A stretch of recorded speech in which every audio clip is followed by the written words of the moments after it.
Hey guys, welcome to the 2024 Jewel School Workshop. My name is Katy Smith and I normally host a show called Create Like Katy on Jewel School, and today I have an intermediate demo for you guys. We're gonna be making a statement necklace, and this one has beads and it has fringe, and you can really use any beads that you have in your stash and any chain that you have in your stash as well. It's a really pretty design. So it's a little bit repetitive because the bead segments are gonna repeat, but it's kind of like a no-fail statement necklace. It's gonna look so pretty no matter what beads you use. If you can just create those lines of rhythm and repetition, it'll be beautiful. So I hope you enjoy this, and yeah, let's go ahead and get started. Okay, let me go over the tools and supplies we're gonna use.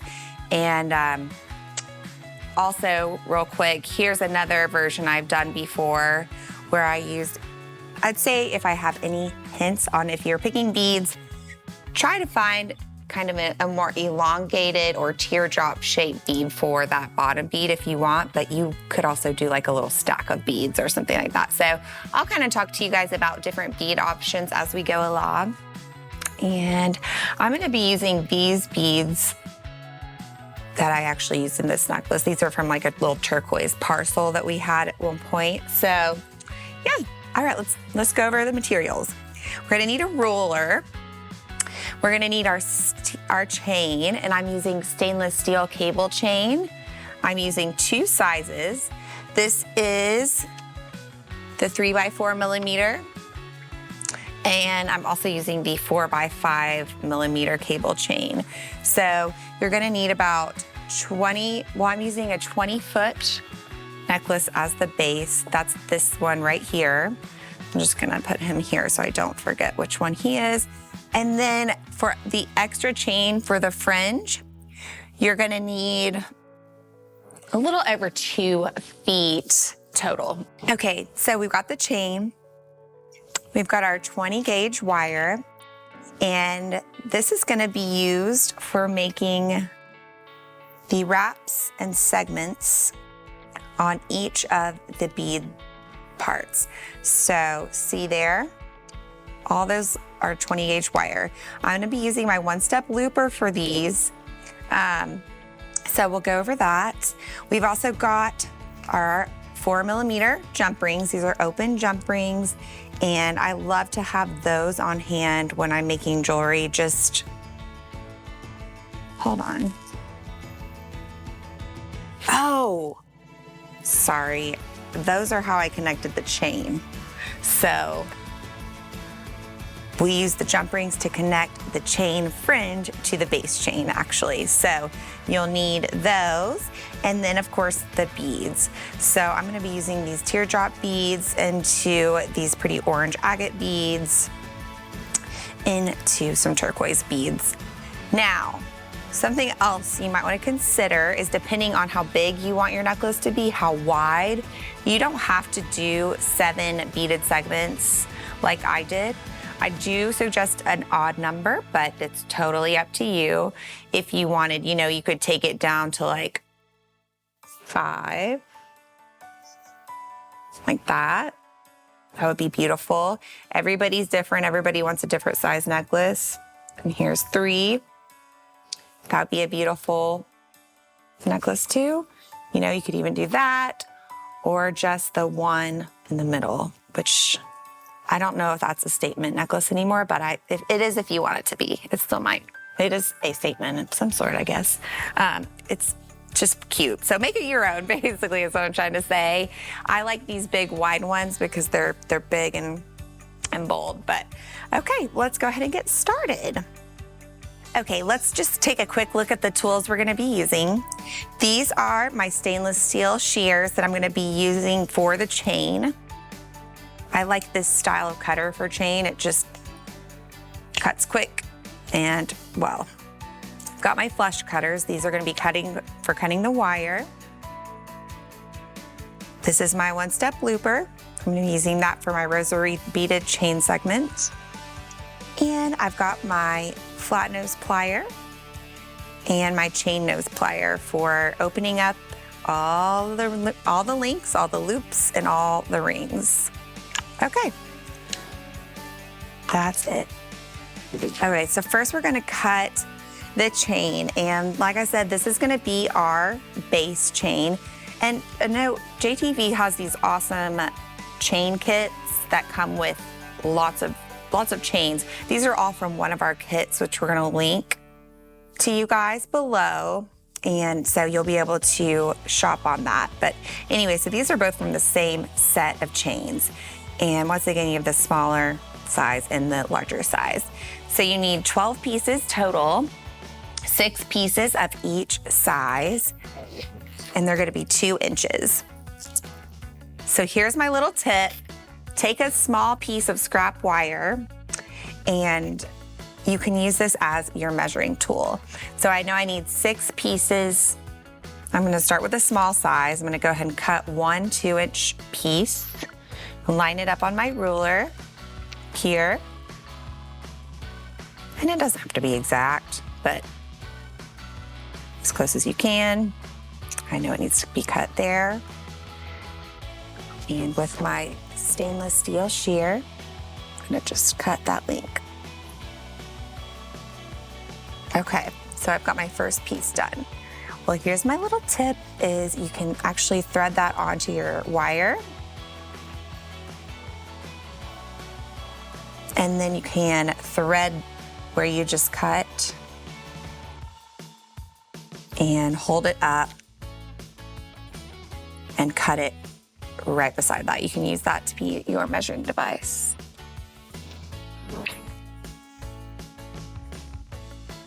I mean, that just makes it so much faster. Usually I'll do 2 at once.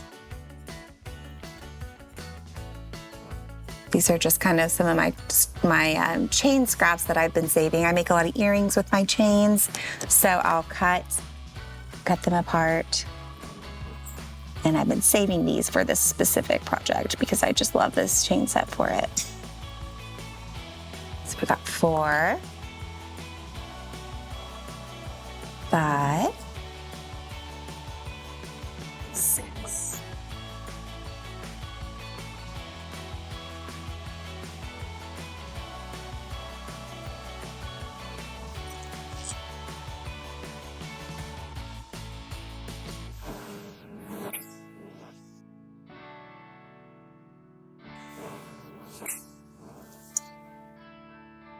This is also a fabulous way to make fringe for earrings or anything like that. All right, so I've got those 6. Now I need to move sizes. Let's see where an open end is. Okay, so now I'm gonna move up to that 4 by 5 millimeter. I just think the size variation looks pretty. And I'll hold that up to these as well. They're gonna be 2 inches, so just get as close as you can.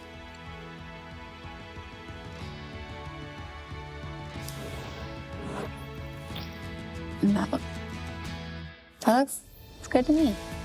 If you want, you could cut that last link off and go a little bit shorter, but that is up to you. I might do that actually. Okay. And we're just gonna keep measuring off of that one.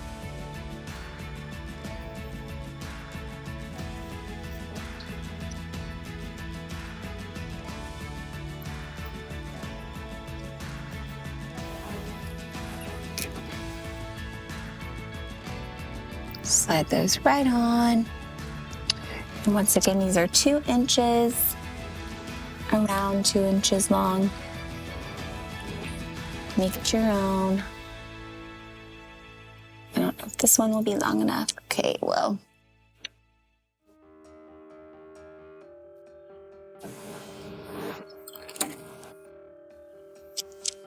Okay, so that is 1, 2, 3, 4. 2 more of that larger size, and then we'll be able to move on to the next step.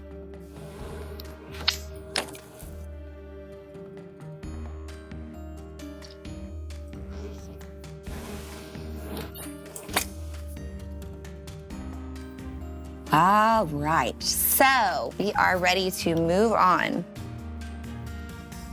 Let me get my chain out of the way. Clean up a little. And then we're gonna kind of use this next segment of the tutorial to put together all of our little bead segments.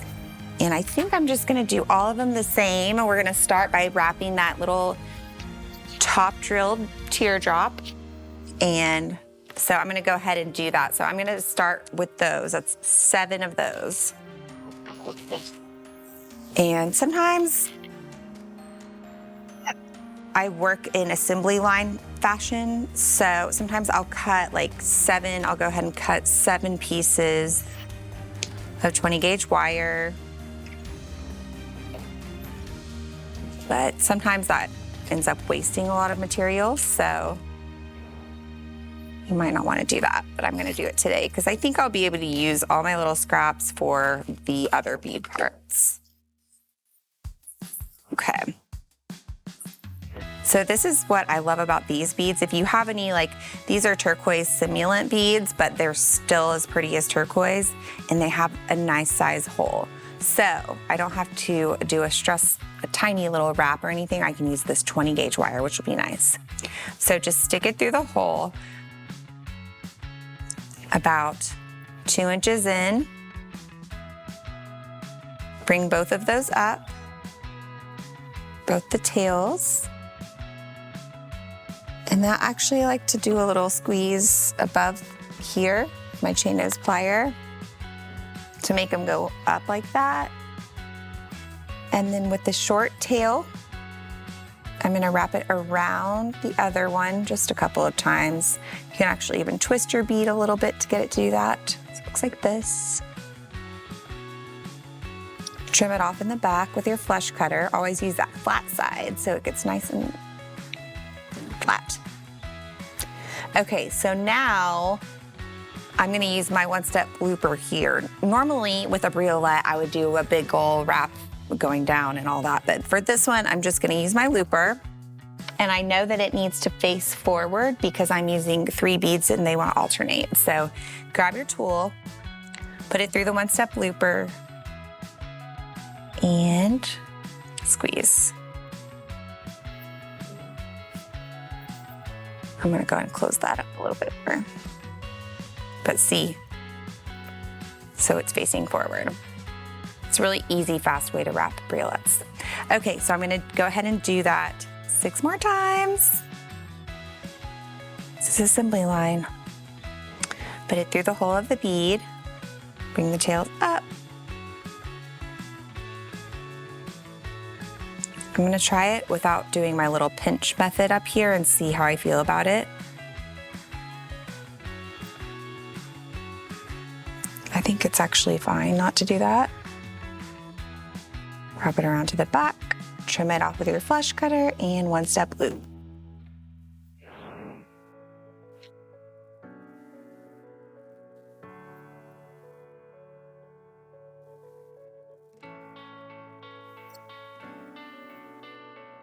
Perfect. All right, on to the next. So I guess I am gonna take out my little pinch step in the middle there. Bring the tails both up.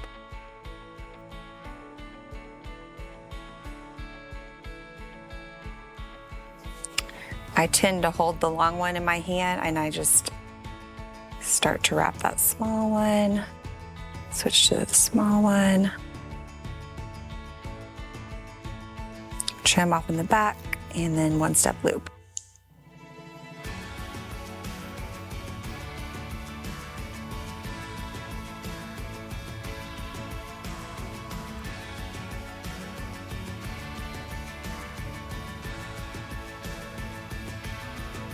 Okay, 3 down, 4 to go. Put through your bead, bring both tails up. Wrap the short one around the longer one, just a couple of times. Make sure that other longer one is pointing up, and trim off.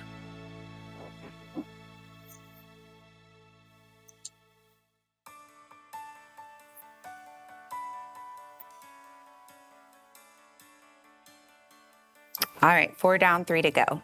I'm just gonna keep on wrapping those 3 teardrop beads.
Okay, so I've wrapped all 7 of those teardrop beads, and now I'm ready to move on to the next level of the necklace.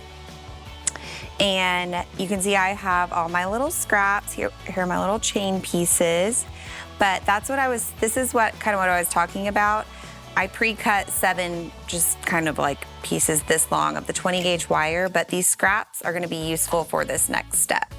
So what I'm gonna do is go ahead and with all of them that are long enough, since I'm using these beads here, I'm gonna be making eye pins. And an eye pin is essentially just a segment of wire with one loop on the end. And I'm pretty sure I can make all of these into eye pins. So let me just show you, for example. Here's an eye pin here. Here's just a little scrap of wire. All you have to do is set it in your tool. You don't even have to bring it all the way out through this part, through that little hole, like sometimes UCS do. Just put it right here. So it's barely past this thing right here. You can squeeze. And it'll make an eye pin for you. So essentially we're going to be adding our little beads here, holding by that first loop and making another loop on the other side. But here, since I needed to, I went all the way out the other side. Okay? But I find it's easier just to go ahead and take all these scraps and go ahead and make one side. So I'm gonna go ahead and make all my little eye pins by looping one end of these scraps.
Okay, so I know I'm essentially gonna need 14 eye pins for this design because I've got the 7 long beads and then 2 rows of 7 above those. So if I have like a long scrap, like some of these, this is just like a little time saver tip. I've already looped one end of that, but usually what I'll do is I'll turn it over right when I'm still having it in my hand after making that loop, and just go ahead and make another loop on the other end. I'll do that to all the long ones because I know I'm gonna use those for long pieces for sure. So that's 4, 5, 6, 7, 8, 9,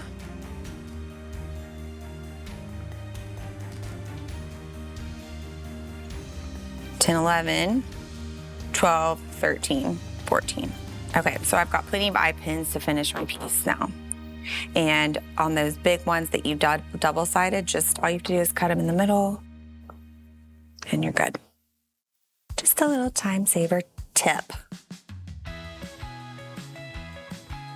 And also you may have seen that sometimes it just doesn't work in the one-step looper, like if you don't get the angle just right. So don't get frustrated if you need to. You can always trim off the weird part and try again on a fresh, smooth piece of wire. I need to cut this one in half still.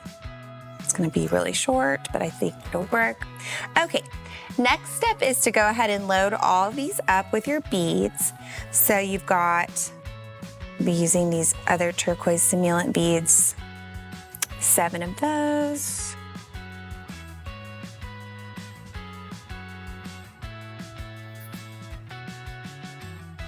I'm gonna give those the shortest ones since they're just a little bit smaller of a bead than these orange agate beads.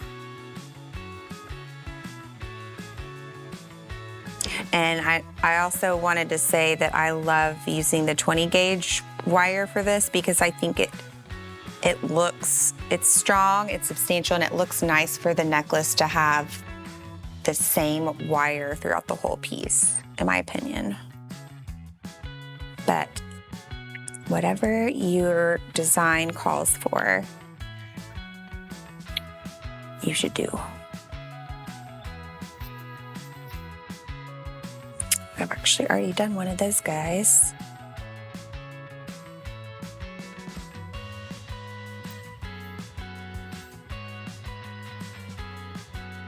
Okay, so that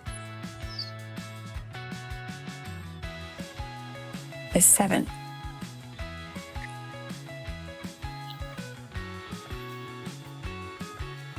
All right, so we're gonna grab our one-step looper again and loop the other side of all those segments. And I love to hold this little first loop as a handle almost in my fingers there. And make sure that you go all the way through your one-step looper this time, all the way through if you can, through to that little hole, and put your bead right up next to that little tooth, I guess, and then squeeze. It's okay if it doesn't close all the way. We're gonna go back and look at that in a second.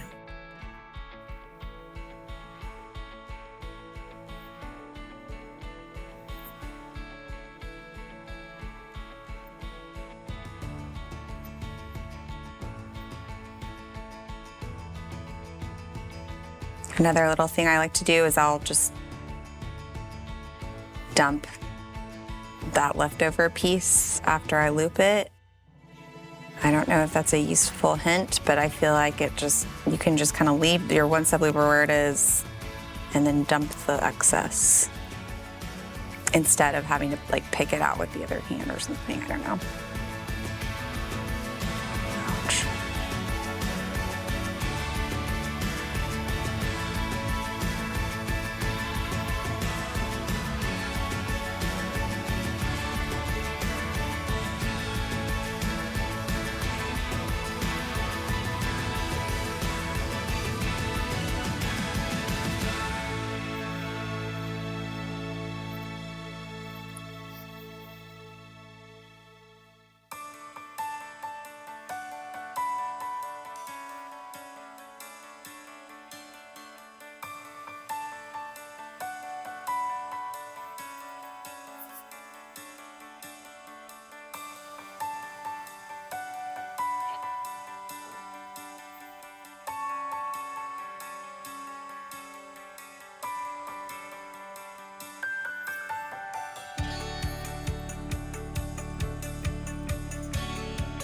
Oops, I need one more.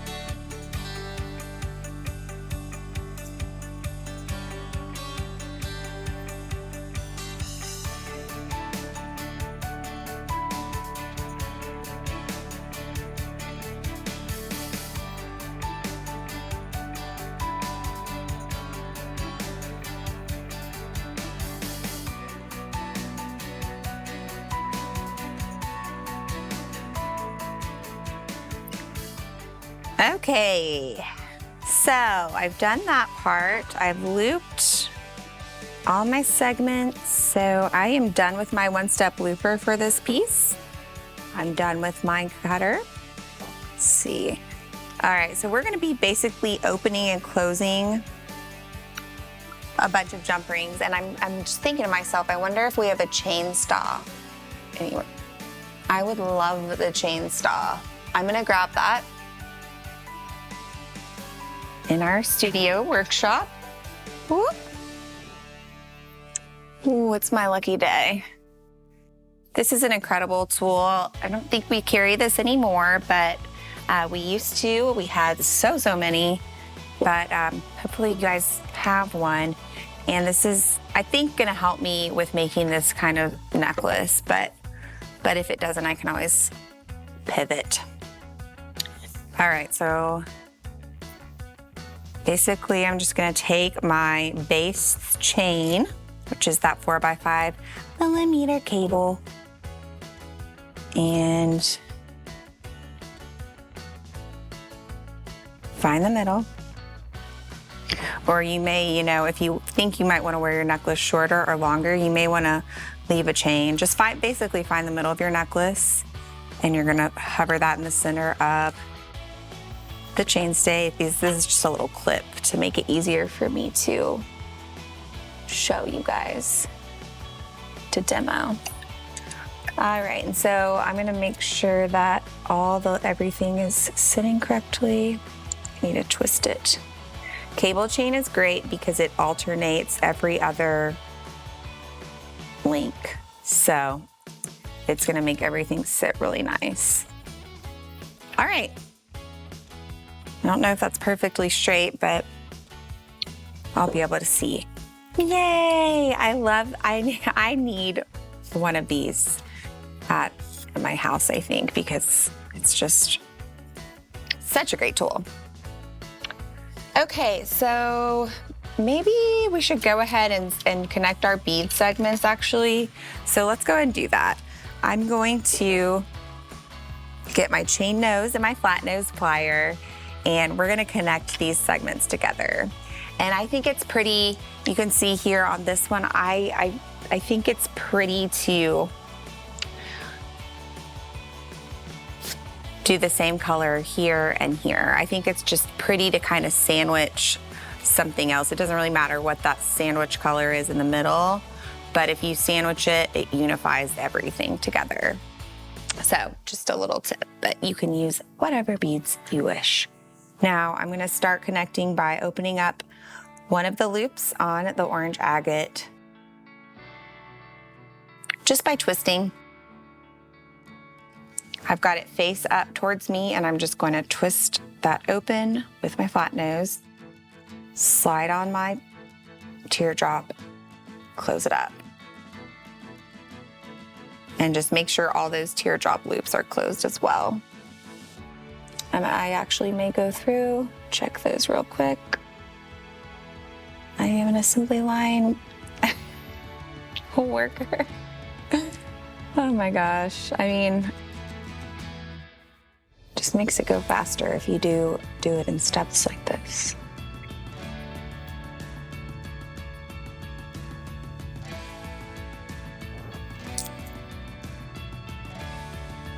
All right. So now we can connect a small turquoise bead above the orange. Just like that. Just loop it onto one of those loops and twist it closed, just like we opened the orange one. And you don't really have to worry about like really closing that top loop because we're gonna be adding these straight to the chain, the base chain. So go ahead and connect all of your bead segments just like that, and then we will start connecting everything together.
All right, so now we're done with that part.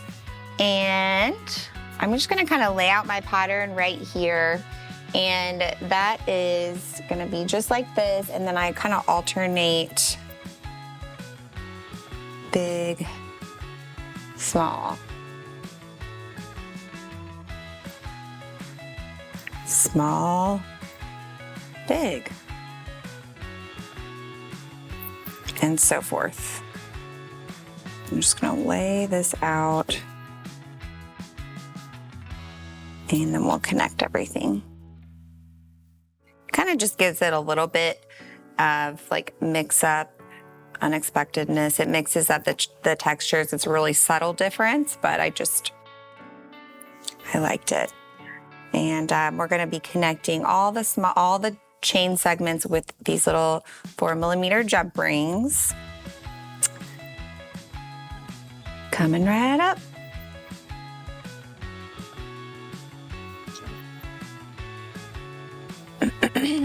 Okay, so this is the center of the necklace, this middle bead part, and we're gonna start with that.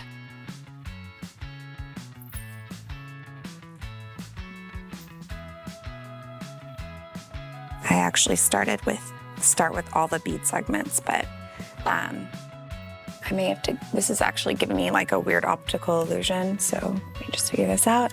Okay, so find the middle, connect that, and close.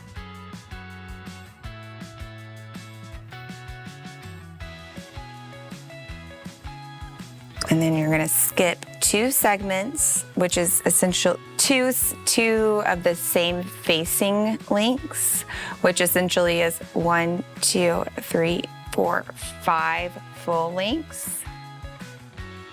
That makes sense. And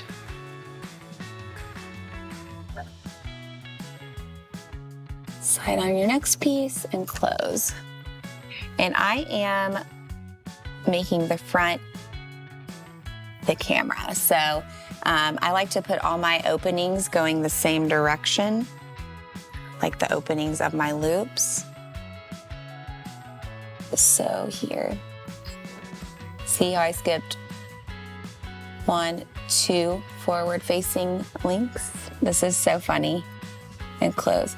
It's giving me like this strange optical illusion, like the chain almost looks like it's close up to my eyes when I think it, maybe the shine.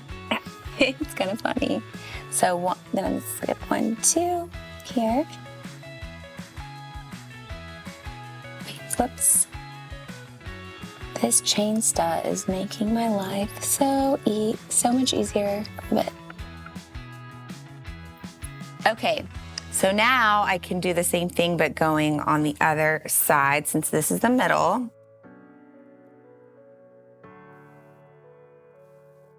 One, 2, connect there, and link.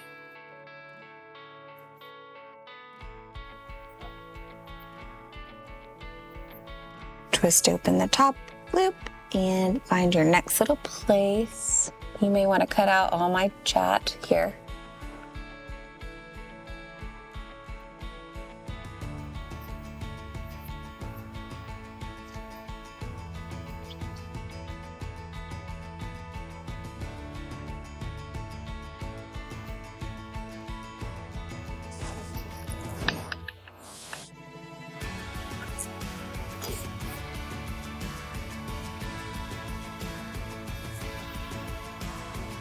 All right, okay, so we've connected all of our bead segments and now we can do our chain. So I think what I'm gonna do is go ahead and pre-open my jump rings. The reason I like to use jump rings for this next part is because, yeah, I could use my stainless steel chain and connect it straight to the base chain, but these links are hard to open and close. So I think just if you have like a smaller, just regular jump ring, it's gonna save your hand and be a lot easier on you. So I'm just gonna go ahead and pre-open 12 of these jump rings.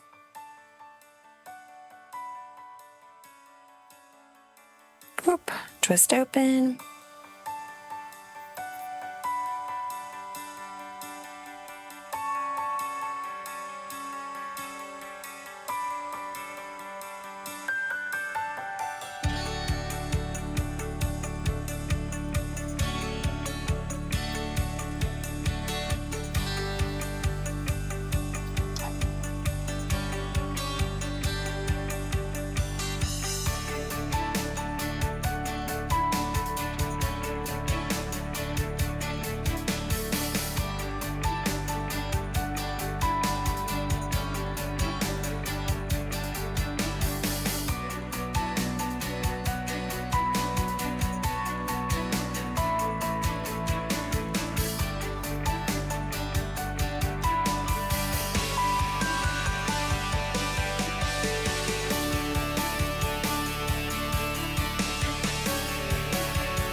Okay, so I've opened up those jump rings and now I'm ready to attach my chain. So let's move our chain step back over. And it's basically, essentially, we're just gonna be attaching the chain pieces with those rings. So grab a jump ring, And I'm gonna try to start from this side and move over. I grab one of those big chains. Closed, just twist it closed. And go right down the line.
Okay, guys, well, guess what? That's it.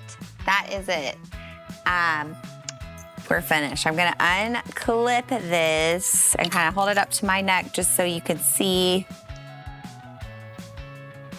how cool it is. Okay, I'm gonna bring this up to my neck just so you could see how cool it is. So, so cute. And you can really make it your own. You don't have to use the chain fringe, or you don't have to use the beads. You can do whatever you want to do for this necklace, but it's just kind of one of my go-to designs lately that, I don't know, I think it's beautiful. I love it with turquoise. It makes me happy. I've made it a lot of times. And it's intermediate. It's listed as an intermediate class, but it's really not that hard. It's semi-beginner. It's a little bit time consuming and tedious. So I don't know. Let me know what you guys think. Thank you so much for watching. Thanks for just participating in Jewel School. You know we love you so, so much. And we look forward to the workshop every single year. So thanks so much for watching. And I will see you guys on Jewel School.